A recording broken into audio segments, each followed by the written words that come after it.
데살로니가 후서 2장 1절부터 12절에 있는 말씀으로 큐티인 제목은 불법의 사람입니다.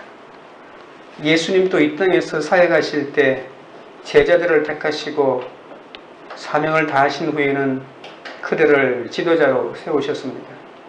나 혼자 하지 않고 함께 섬길 수 있는 동역자를 세우는 일은 쉽게 끊어지지 않는 새 겹줄과 같은 건강한 공동체를 만드는 비결입니다. 성도들은 주님의 날을 기다립니다. 그날이 되면 하나님의 창조 목적과 의도가 온전히 이루어지죠. 그날의 영광에 하나님의 자녀로 동참할지 영원한 형벌로 들어갈지는 나의 선택에 달려 있습니다. 예수께서 다시 오시면 모든 성도 가운데 영광을 받으십니다. 하나님의 아들로 이 땅에 오셔서 이루신 구원이 얼마나 위대한 것인지 그때야 비로소 깨닫게 되겠죠. 이 땅에 사는 동안 예수를 믿고 하나님의 자녀로 산다는 것이 얼마나 귀한 것인지 모릅니다. 어떤 박해와 환난이 닥치더라도 구원을 이루기 위해 인내와 믿음으로 고난을 받는 것이 필요하다고 어제 본문에서 말씀했습니다. 주 예수께서 하늘로부터 강림하실 때 그 환난 받는 성도들에게는 안식으로 갚아주신다고까지 하셨습니다. 부르심에 합당하게 여김을 받아 살아가는 성도는 하나님이 이루어주시는 기쁨의 모든 성과 믿음의 역사를 경험하게 됩니다. 하나님의 사역에 기도로 동참할 때 하나님과 예수 그리스도의 은혜대로 주님께서 영광을 받고 나도 영광을 받는다고 했습니다. 오늘은 불법의 사람에 대하여 살펴보겠습니다. 첫째는 주의 날입니다. 1절입니다. 형제들아, 우리가 너희에게 구원한 것은 우리 주 예수 그리스도의 강림하심과 우리가 그 앞에 모임에 관하여. 데살로니가 성도들은 종말론을 매우 혼란스러워했습니다. 바울은 데살로니가 전서 5장 1절부터 6절의 종말에 대해서 여러 가지로 설명했는데 핵심적인 가르침은 예수 그리스도의 재림이 갑자기 도둑같이 임한다는 것이었습니다. 그런데 데살로니가 교회에서 이 재림을 잘못 해석하는 자들이 즉각적인 재림이 있을 것이라고 이렇게 말하기 시작했던 거죠. 그 가르침을 쫓아서 자기에게 주어진 삶을 포기하고 무의도식하면서 오직 재림 예수만 기다리는 이러한 현상도 벌어졌습니다. 데살로니가 성도들 사이에 예수 그리스도의 재림에 대한 잘못된 가르침이 팽배해져 있고 그 가르침을 따라서 살아가는 사람이 많이 늘어나게 된 것이죠. 기독교 공동체 안에 잘못된 이해와 헛된 사상이 등장할 때 그러한 잘못된 사상을 정확하게 지적하고 경고하는 것이 필요합니다. 바울은 오늘 1절에서 우리가 너희에게 구한다라고 하면서 권면을 시작합니다. 바울은 성도들에게 신앙교육을 할 때 당신들은 잘 모르니까 우리가 가르쳐 주는 대로 그대로 따라하기만 된다라고 하는 이런 식으로 말하지 않습니다. 바울은 초신자들인 데살로니가 교회 성도들이 잘못된 가르침과 사상에 휘둘리는 것을 보면서 권위로 눌러 그릇된 사상을 배격하라고 단호하게 지시할 수도 있었지만 바울은 데살로니가 성도들을 형제들이라고 부르면서 그리스도 안에서 동등한 입장이라는 것을 인정하면서 그들을 대접합니다. 바울은 데살로니가 교회가 생각해보고 전심으로 동의하고 또 자유로운 결정으로 가르침을 받아들이기를 원했죠. 이것이 바로 성숙한 그리스도인을 대하는 태도입니다. 바울의 말이면 무조건 명령하고 문제가 생겼을 때 신앙적으로 스스로 판단하지 못해서 쩔쩔매는 그런 우직하고 순진한 성도들로 만들지 않았다는 것입니다. 거짓 복음을 퍼뜨리는 사람들이 그냥 퍼뜨리는 것이 아니라 바울이 이렇게 말했다, 내가 들었다고 이렇게 바울 이야기를 들면서 얘기하기 때문에 바울의 얘기를 하면 무조건 믿는 그런 사람으로 만들어 놓으면 나중에 큰일 나죠. 아무리 바울이 말했다 하더라도 이때까지 바울에게서 가르침 받았던 것들을 기본으로 삼아서 판단할 수 있는 성도로 키우기를 원했던 것입니다. 바울은 데살로니가 교회 성도들이 스스로 판단하고 결정을 내리고 결단을 내릴 수 있는 실력 있는 성도가 되기를 원했습니다. 문제가 생길 때마다 바울을 찾아 해답을 주기를 기다리는 어린 신자들로 대우하지 않았습니다. 요즘같이 너무나도 쉽게 무언가를 물어볼 수 있는 구조 속에 있다면 그것도 가능할지 모르겠지만 다른 나라에 멀리 있는 사람에게 어떻게 차편도 별로 없고 오고 가는데 몇 달씩 걸리는 그런 옛날 사람들인데 누가 그 혼란을 막을 수가 있겠습니까? 예수님의 다시 오심과 우리가 그분 앞에 다시 모이는 것에 관한 잘못된 사상이 퍼져가는 이 사태를 예수님이 재림할 때는 모든 성도가 예수 그리스도 앞에 함께 모이게 된다고 말하면서 예수 그리스도께서 이 땅에 재림했다는 주장을 경고하기 시작했습니다. 2절입니다. 영어로나 또는 말로나 또는 우리에게서 받았다는 편지로나 주의 날이 이르렀다고 해서 쉽게 마음이 흔들리거나 두려워하거나 하지 말아야 한다는 것이라. 2절은 데살로니가 후서 전체의 주제입니다. 예수님이 재림했다는 계시를 하나님으로부터 받았다는 사람이 나타나고 사도 바울도 그렇게 말했다는 사람도 나타났던 것이죠. 주님의 재림으로 이 땅의 고난이 끝나고 약속된 구원과 영광을 얻게 되었다고 흥분한 사람들도 있었겠죠.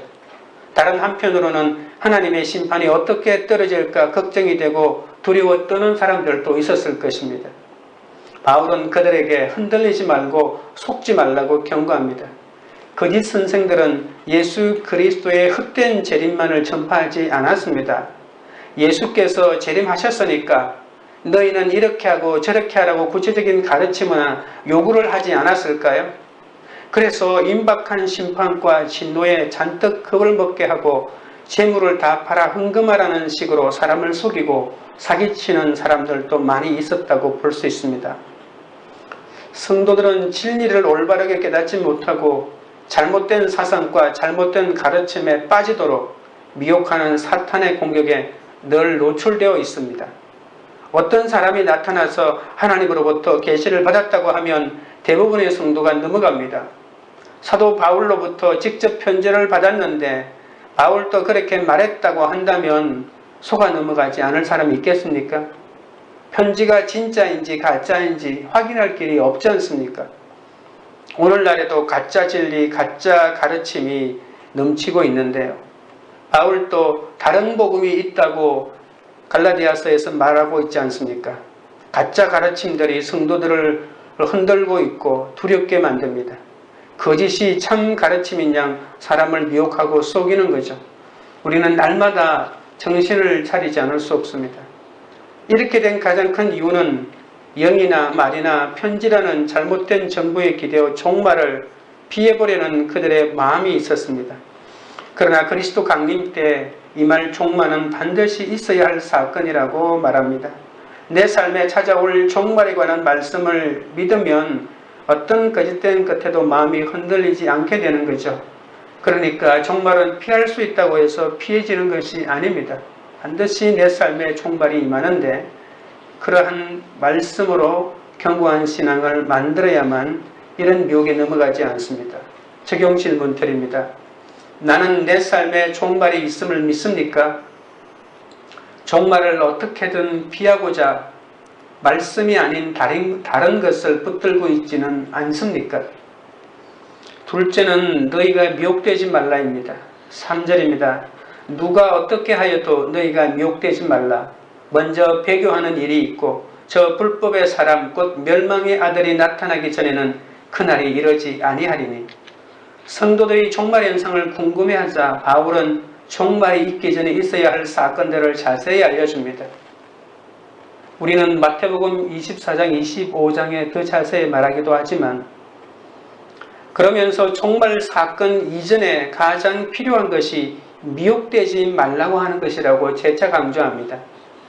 예수 그리스도의 재림이 오기 전에 두 가지 일이 먼저 일어난다고 합니다. 먼저 배교가 일어나고 불법의 사람인 멸망의 아들이 나타난다는 것입니다. 배교는 그냥 예수 믿어라 나 안 믿어 이런 단순한 불신이 아닙니다.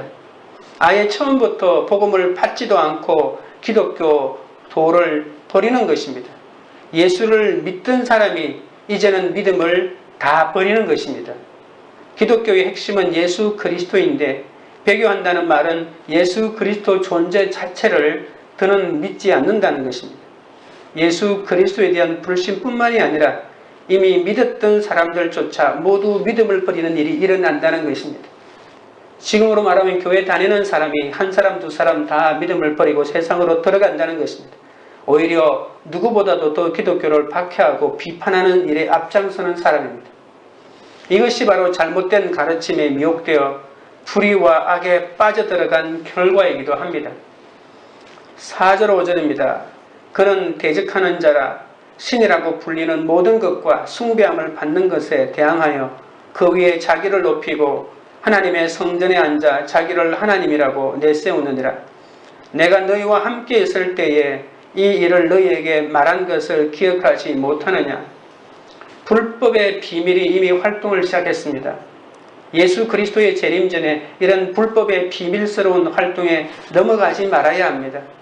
그들은 소위 신이라고 불리는 모든 존재나 경배의 대상이 되는 모든 것에 대적할 뿐만 아니라 자기가 하나님 위에 있다고 주장합니다. 불법의 사람인 곧 멸망의 아들이 나타나서 하는 일은 자신이 하나님 자리에 앉아 숭배를 받으며 사람들을 미혹합니다. 오늘 4절 뒷부분에 정확하게 말하고 있죠. 자기를 높이고 하나님의 성전에 앉아 자기를 하나님이라고 내세운다고 말입니다. 하나님의 성전에 앉아 자신을 하나님이라고 하는 이 적 그리스도는 바로 정치적인 견해를 달리하는 이런 정도가 아닙니다. 아예 신앙 자체를 거부하고 대적합니다. 교회를 무너뜨리고 믿는 사람들을 아예 믿지 못하게 만들고 멸망시키는 것이 그들의 목표입니다. 단순히 어떤 이론적인 견해가 다른 것 자체가 아닙니다. 예수 그리스도의 가르침, 사도들이 전해준 복음에 대항하고 저항하고 교회를 무너뜨립니다. 우리에게 전해진 복음의 내용을 왜곡하고 어느 것이 참된 가르침인지 분간하기 힘들 정도로 말씀에 대혼돈을 일으키는 것이 그들의 목표입니다. 이런 불법의 사람이 나타나면 많은 성도가 복음을 떠나 잘못에 빠지고 참 가르침에서 벗어나게 되겠죠. 6절부터 10절까지입니다. 너희가 지금 그로 하여금 그의 때에 나타내게 하려 하여 막는 것이 있는 것을 아나니 불법의 비밀이 이미 활동하였으나 지금은 그것을 막는 자가 있어 그 중에서 옮겨질 때까지 하리라.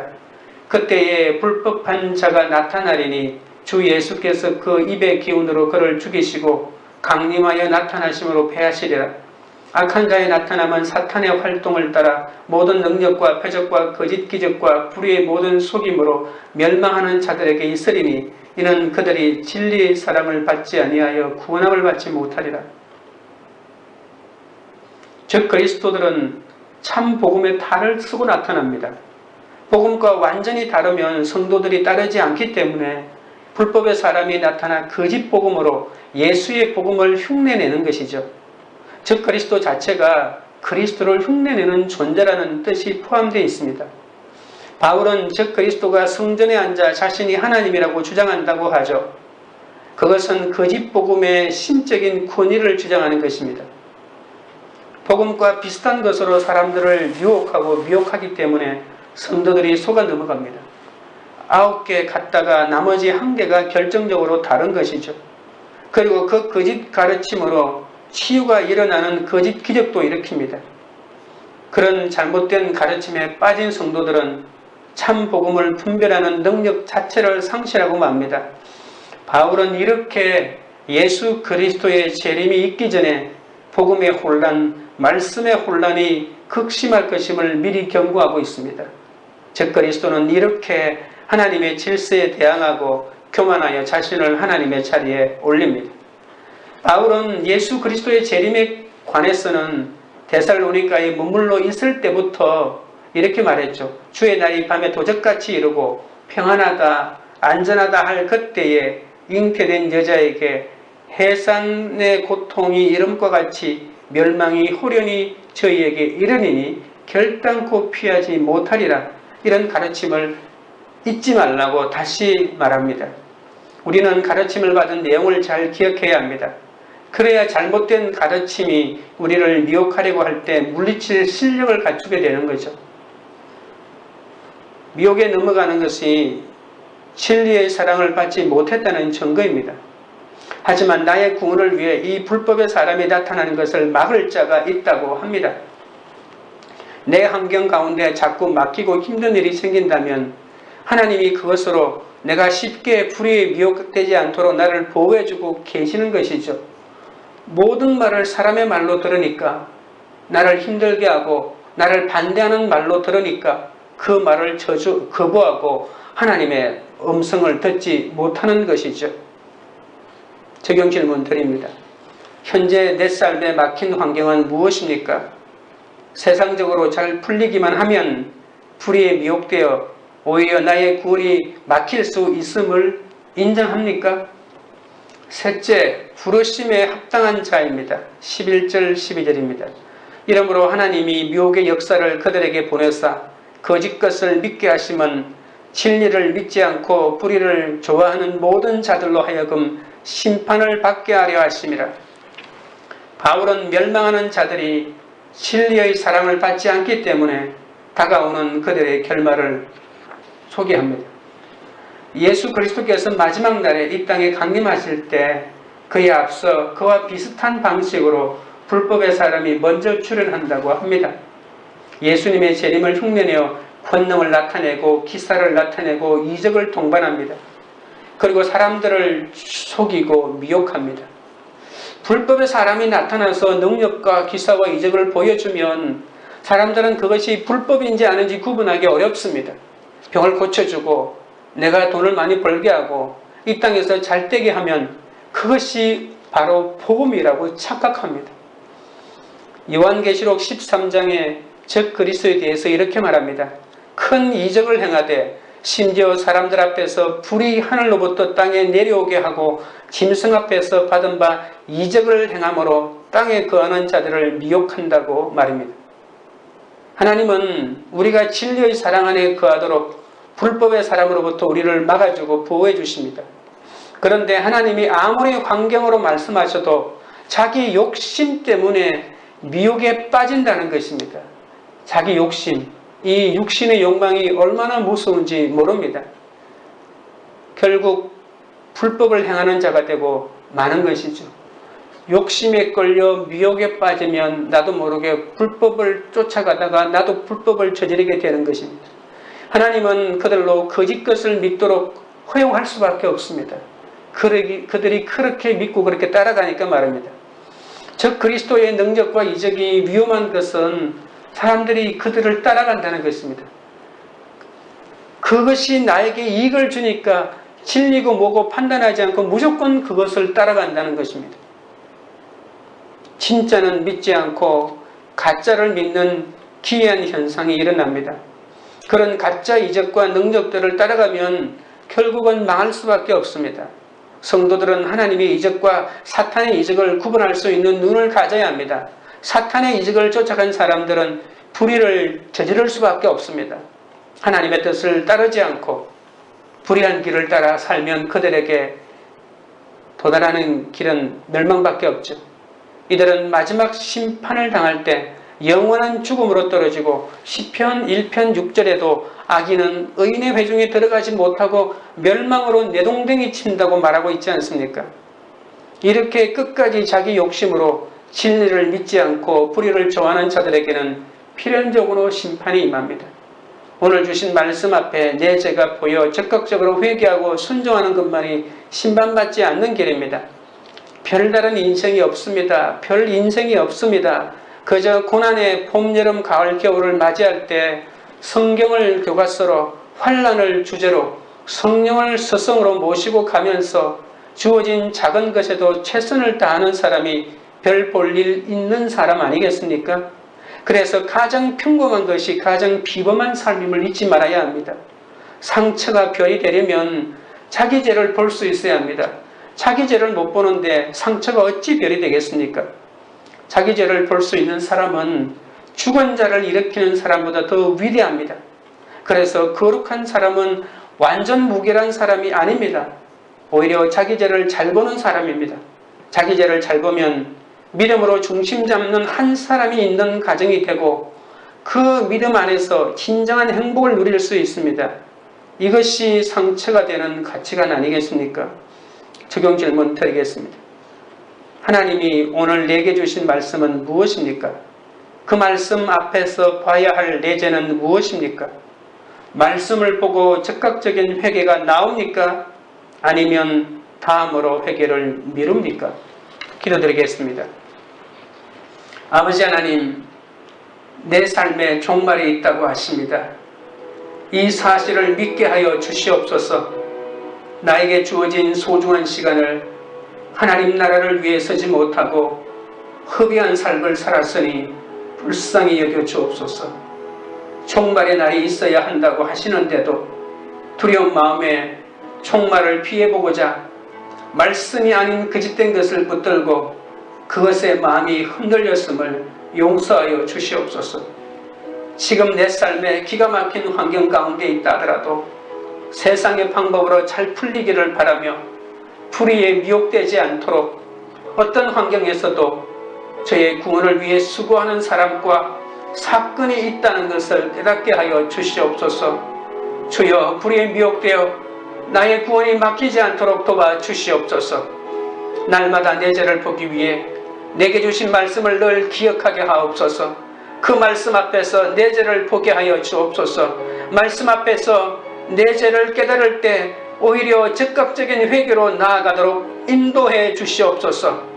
학교와 일터에서 불법의 사람으로부터 우리를 막아주고 보호해 주시는 진리의 사랑을 경험하기 원합니다.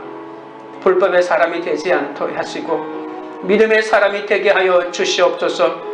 불법에서 돌이키게 하여 주시옵소서. 돌이키도록 도와주시옵소서. 내가 가는 이 길이 불법임을 깨닫는 분별력을 허락하여 주시옵소서. 광교 우리들 교회가 성경을 교과서로 환난을 주제로 성령님을 스승으로 모시고 가면서 주어진 작은 것에도 최선을 다하는 공동체가 되게 하옵소서. 가장 평범한 삶이 가장 비범한 삶임을 알게 하여 주옵소서. 거룩한 사람은 완전 무결한 사람이 아니라 자기 죄를 잘 보는 사람임을 깨닫는 공동체가 되게 하시고 자기 죄를 보며 믿음으로 중심 잡는 한 사람이 있는 가정과 공동체가 되게 하여 주시옵소서. 예수님의 이름으로 기도드립니다. 아멘.